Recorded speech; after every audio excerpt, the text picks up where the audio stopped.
Student, आज हम पढ़ेंगे accounting treatment on dissolution of firm. यानी जब फर्म का डिसोल्यूशन होता है तो अकाउंटिंग ट्रीटमेंट हम किस तरह से करते हैं, यानी कौन कौन से अकाउंट हम प्रिपेयर करते हैं।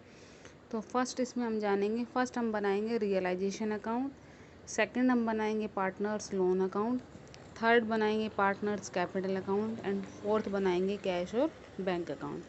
तो इसमें हम आपको कुछ जर्नल एंट्री भी बताएंगे, ये भी आपका इम्पोर्टेंट क्वेश्चन है। इसमें जर्नल एंट्री पे भी थ्योरी आ सकती है आपकी, और आपकी जर्नल एंट्री न्यूमेरिकल में तो यूज़ होगी। तो फर्स्ट हम पढ़ते हैं रियलाइजेशन अकाउंट के बारे में। देखिए, ये हमारा रियलाइजेशन अकाउंट है। देखिए, रियलाइजेशन अकाउंट हम किस लिए बनाते हैं, आपको पता है, मैंने डिसोल्यूशन ऑफ फर्म में आपको बताया था कि असेट्स को हम क्या करते हैं, सेल, और लायबिलिटी की हम क्या करते हैं, पेमेंट। यानी एसेट्स को सेल करने पर और लायबिलिटी की पेमेंट करने पर जो प्रॉफिट या लॉस होगा हमें, वो हम किस अकाउंट से निकालेंगे, रियलाइजेशन अकाउंट। तो अब हम आपको आगे बताएंगे कि रियलाइजेशन के टाइम हम क्या क्या जर्नल एंट्री करते हैं, इनका ट्रीटमेंट किस तरह से करते हैं। तो जो फर्स्ट आपकी एंट्री होती है वो होती है असेट्स ट्रांसफ़र। ठीक है, सबसे पहले हम किसकी एंट्री करते हैं, असेट्स ट्रांसफ़र। बिजनेस में जितनी भी असेट्स होंगी उनको हम ट्रांसफ़र कर देंगे, और कौन से अकाउंट में ट्रांसफ़र करेंगे, रियलाइजेशन अकाउंट में। आप कैश और बैंक को छोड़कर बाकी जितनी भी असेट्स हैं उनको हम ट्रांसफ़र कर देंगे। कैश या बैंक को हम इसलिए छोड़ देते हैं क्योंकि कैश या बैंक का हम क्या बनाते हैं, अकाउंट प्रिपेयर करते हैं। तो सबसे फर्स्ट जो एंट्री होगी आपकी किसकी होगी, असेट्स को ट्रांसफ़र करने की। एक चीज़ याद रखना, आपको पता है कि एसेट्स का हम क्या करते हैं, डेबिट बैलेंस होता है एसेट्स का हमेशा, और जब हम किसी चीज़ को ट्रांसफ़र करेंगे तो अपोजिट चलते हैं। तो एसेट्स ऑलवेज डेबिट, लेकिन ट्रांसफ़र करते टाइम टू क्या हो जाएगा, सन्ड्री एसेट्स। और अकाउंट आपका कौन सा हो रहा है, रियलाइजेशन अकाउंट। तो फर्स्ट एंट्री आपकी क्या हो जाएगी, realisation account debit to sundry assets. किसको ट्रांसफ़र करना है, एसेट्स को, और कहाँ ट्रांसफ़र करना है, रियलाइजेशन अकाउंट में।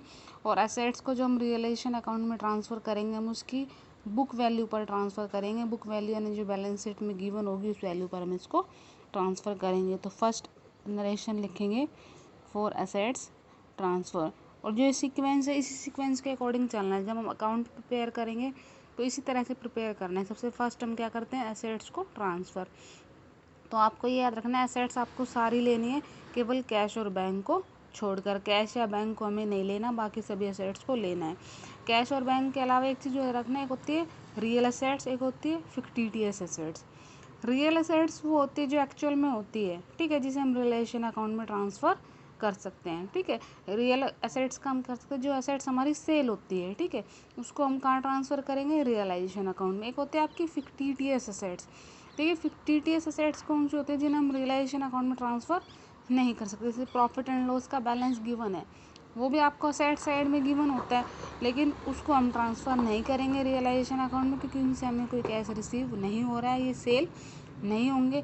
तो इनको हम ट्रांसफ़र कर सकते हैं पार्टनर कैपिटल अकाउंट में। जब हम पार्टनर कैपिटल अकाउंट बनाएंगे तो जो प्रॉफिट एंड लॉस का बैलेंस दे रखा है हमें, तो उनको हम कहाँ ट्रांसफ़र कर देंगे, पार्टनर कैपिटल अकाउंट में। तो फर्स्ट एंट्री आपकी किसकी हो गई, असेट्स को ट्रांसफ़र करने की। Second entry liability transfer. मैं यहाँ पे शॉर्ट में लिख रही हूँ, आपको पूरा लिखना है। असेट्स को ट्रांसफ़र करने के बाद हम किसको ट्रांसफ़र करते हैं, लायबिलिटी को। लायबिलिटी का आपको पता है कौन सा बैलेंस होता है, क्रेडिट, और ट्रांसफ़र करते टाइम क्या कर देंगे, डेबिट। तो liabilities account debit, sundry liability ले सकते हैं, और टू कहाँ ट्रांसफ़र करेंगे, रियलाइजेशन अकाउंट। यानी sundry liability account debit to realisation, और लिखेंगे फॉर लायबिलिटी ट्रांसफ़र। और लायबिलिटी ट्रांसफ़र में भी आपको एक चीज़ ध्यान रखनी है कि लायबिलिटी में हम केवल रियल लायबिलिटी को लेते हैं, जैसे कि जो भी आपके बिल्स पेबल होंगे, जो भी आपके क्रेडिटर्स होंगे, जो भी आपके आउटस्टैंडिंग होगी, उनकी पेमेंट होगी वो लेंगे।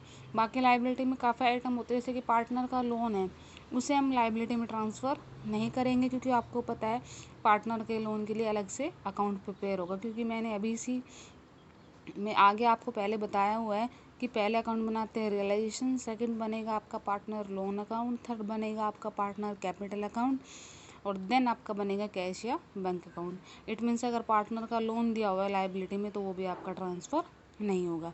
एक जो आपकी कैपिटल्स होती है वो भी ट्रांसफ़र नहीं होती, वो हमारी पार्टनर कैपिटल में चले जाएंगी।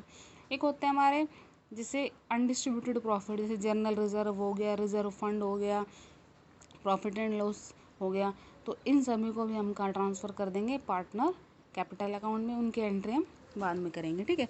तो फर्स्ट एंट्री हमने किसकी कर दी, एसेट्स को ट्रांसफ़र करने की, और सेकंड एंट्री किसकी कर दी हमने, लाइबिलिटी को ट्रांसफ़र करने की। सबसे पहले हम एसेट्स को ट्रांसफ़र करते हैं, सेकंड हम क्या करते हैं, लाइबिलिटी को ट्रांसफ़र, थर्ड हम करते हैं असेट्स को सेल। भाई रियलाइजेशन अकाउंट में पहले तो हमने असेट्स को ट्रांसफ़र कर दिया, फिर हमने किसको ट्रांसफ़र कर दिया, लाइबिलिटी को, देन हम क्या करते हैं, असेट्स को सेल कर देते हैं। अब आपको पता है कि जब हम असेट्स को सेल करेंगे तो या तो कैश हमारे पास आएगा या हमारे पास क्या आएगा, बैंक में पैसा आ सकता है। तो वही आपको पता है कैश पर रियल अकाउंट का रूल लागू होता है, जब कैश हमें रिसीव हो रहा है तो उसको हम क्या करते हैं, डेबिट। तो कैश या बैंक अकाउंट डेबिट, और ट्रांसफ़र कहाँ होगा आपका, टू रियलाइजेशन अकाउंट। ये किसकी एंट्री है, असेट्स को सेल करने की, फॉर असेट्स सेल। देखिए असेट्स की दो कंडीशन हो सकती है, या तो हम क्या कर सकते हैं, असेट्स को सेल कर सकते हैं, या असेट्स को कोई पार्टनर टेक ओवर कर सकता है। क्वेश्चन में वो गिवन होगा आपको कि असेट्स को आप सेल कर रहे हैं या कोई पार्टनर टेक ओवर कर रहा है। तो फोर्थ एंट्री हम क्या कर सकते हैं, असेट्स को हमने सेल कर दिया, assets take over by partner, ठीक है, asset take over by partner, ठीक है, असेट्स किसी पार्टनर द्वारा टेक ओवर करने पर। अब अगर किसी पार्टनर ने असेट्स ले, देखो कैश मिला है तो हम कैश को डेबिट कर देते हैं, और बैंक से पैसे मिला है तो हम बैंक को डेबिट कर देते हैं। अब असेट्स किसने लिए, किसी पार्टनर ने, तो डेबिट कौन हो जाएगा, पार्टनर्स कैपिटल अकाउंट डेबिट, और टू क्या होगा, रियलाइजेशन अकाउंट, फोर लिखेंगे असेट्स टेक ओवर। असेट्स को क्या कर लिया, टेक ओवर कर लिया। ये जर्नल एंट्री आपसे एग्जाम में भी पूछी जा सकती है। किस तरह से पूछा जाएगा, क्वेश्चन ये पूछा जाएगा कि रियलाइजेशन के टाइम कौन कौन सी एंट्री की जाती है, या एक फॉर्म का डिसोल्यूशन होता है तो क्या क्या जर्नल एंट्री करते हैं।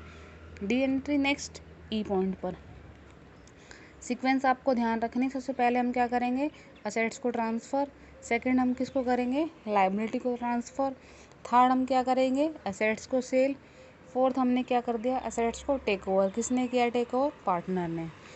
फोर्थ लाइबिलिटी, असेट्स को सेल किया है तो लाइबिलिटी की क्या हो जाएगी, पेमेंट, और जब हम पेमेंट करते तो आपको पता है हमारे पास से कैश जाता है तो कैश आपका क्या होगा, क्रेडिट। तो डेबिट कौन सा अकाउंट होगा आपका, रियलाइजेशन अकाउंट डेबिट, और टू क्या हो जाएगा, कैश, और या क्या कर देंगे, bank account. Realisation account debit to cash या बैंक अकाउंट, ठीक है। तो ये आपकी लाइबिलिटी पेमेंट की एंट्री। नेक्स्ट अब आते हैं लाइबिलिटी पेमेंट। अब जिस तरह एसेट्स की कंडीशन थी उसी तरह लाइबिलिटी की, जिस तरह एसेट्स को किसी पार्टनर द्वारा टेक ओवर कर लिया गया था उसी तरह लाइबिलिटी की भी पेमेंट करने का दायित्व कोई पार्टनर ले सकता है, इनको पार्टनर लाइबिलिटी की पेमेंट कर सकता है। पेमेंट बाय पार्टनर, अगर कोई पार्टनर आपकी पेमेंट करता है किसकी, लाइबिलिटी की, तो वही कैश या बैंक की जगह किसका नाम यूज़ करेंगे, पार्टनर का। तो क्या होगा, रियलाइजेशन अकाउंट डेबिट, और टू क्या हो जाएगा, partners capital account, for partner agreed to pay liability, partner agree हो गए लाइबिलिटी पे करने के लिए। तो आपको याद रखना है, फर्स्ट तो हमने क्या किया था, असेट्स को ट्रांसफ़र, सेकंड हमने क्या किया था, लाइबिलिटी को ट्रांसफ़र, थर्ड हमने क्या किया, असेट्स को सेल, फोर्थ हमने क्या किया, असेट्स को टेक ओवर कर लिया किसी पार्टनर ने, फिफ्थ हमने क्या किया, लाइबिलिटी की पेमेंट, और सिक्स में क्या हुआ, लाइबिलिटी को टेक ओवर कर लिया किसी पार्टनर ने। अब देखो, अब हम करते हैं नेक्स्ट ये हो गया। अब तुम्हें पता है कि जब हम रियलाइजेशन अकाउंट बनाएंगे, ठीक है, तो कुछ एक्सपेंसेस भी होती है रियलाइजेशन की। रियलाइजेशन एक्सपेंसेस, जो भी हम अकाउंट बनाते हैं तो अकाउंट बनाते टाइम कुछ खर्चे भी होते हैं। अगर उन खर्चों की हम कैश पेमेंट कर रहे हैं तो एंट्री होगी realisation account debit to cash account, या हम यूज़ कर सकते हैं बैंक अकाउंट। पेमेंट करने पे हमेशा यही एंट्री होगी, realisation account debit to cash या बैंक अकाउंट, ठीक है। लिख सकते हैं फॉर एक्सपेंसेस पेड, ठीक है। हैंड राइटिंग थोड़ी सी साफ़ नहीं आ रही हो, क्लियर नहीं आ रही होगी। अगर आपको एंट्री समझने में थोड़ी सी, मैं अपनी तरफ से पूरी कोशिश कर रही हूँ, फिर भी थोड़ा फ्लो में ऐसा लिखा जाता है। फिर भी अगर आपको कोई डाउट हो तो आप बुक से देख सकते हैं, ठीक है। नेक्स्ट, आपने रियलाइजेशन के एक्सपेंसेस पे कर दी। एक तो होता है रियलाइजेशन के एक्सपेंसेस कैश पे करे, एक पार्टनर पे करे। पार्टनर पे रियलाइजेशन एक्सपेंसेस, अगर रियलाइजेशन के एक्सपेंसेस कोई पार्टनर पे करेगा, पार्टनर पे करेगा तो सेम पार्टनर का नाम आ जाएगा भाई। रियलाइजेशन अकाउंट डेबिट टू क्या हो जाएगा, पार्टनर कैपिटल अकाउंट। एक्सपेंसेस पे बाय पार्टनर, एक्सपेंसेस किसने पे किए, पार्टनर ने पे किया है, ठीक है। अब आपका रियलाइजेशन अकाउंट क्लोज होगा। जब भी आपका रियलाइजेशन अकाउंट क्लोज होगा तो या तो आपके क्या होगी एसेट्स, जो सॉरी, या तो बिजनेस को प्रॉफिट होगा या क्या होगा, लॉस होगा। तो आपका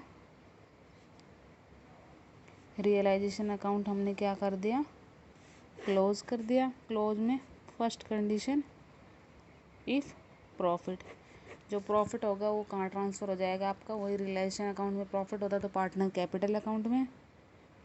तो आप एंट्री करेंगे realisation account debit to partner capital account for profit transfer. If loss, अगर लॉस है तो, लॉस है तो क्या करोगे, opposite entry partner capital account debit to realisation account for loss transfer, ठीक है। तो ये आपकी जर्नल एंट्री है। इन एंट्री से रिलेटेड आपको कोई भी डाउट हो तो आप पूछ सकते हैं। ये केवल आपकी फर्स्ट जो आपका रियलाइजेशन अकाउंट है वही है, इसके हेल्प से हम आगे क्या बना सकते हैं, रियलाइजेशन अकाउंट बनाने का आपको पता ही है, फिर भी हम आपको बता देंगे। अकाउंट में हमेशा क्रॉस ट्रांसफ़र के रूल होते हैं। जैसे कि आप रियलाइजेशन अकाउंट को बना रहे हैं तो रियलाइजेशन अकाउंट को डेबिट करेंगे, और अगर रियलाइजेशन अकाउंट को डेबिट किया हो तो डेबिट करेंगे, अगर रियलाइजेशन अकाउंट को क्रेडिट किया है तो हम क्या करेंगे, क्रेडिट, और अपोजिट अकाउंट के हम क्या करेंगे, ट्रांसफ़र, ठीक है। तो ये है, ठीक है भाई, थैंक यू।